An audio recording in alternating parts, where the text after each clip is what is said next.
How to place a trade on OANDA. First of all, open your browser and make sure you are logged into your trading account. Once inside, navigate to the trading platform where you will be able to see live charts, instrument, and market prices. Next, select a currency pair or instrument you want to trade. You can do this directly from the market watch list or by clicking on the chart of your preferred instrument. Once selected, a trading window will appear where you can set up the details of your trade.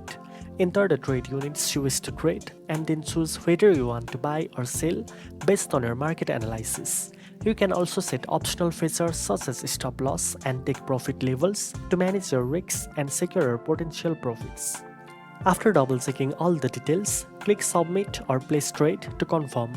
Once executed, your trade will appear in the Positions or Trades tab, where you can monitor it in real time and make adjustments if necessary.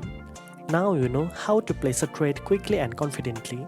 If this tutorial was helpful, don't forget to like, share and subscribe for more trading tips. Thanks for watching and I'll see you in the next one.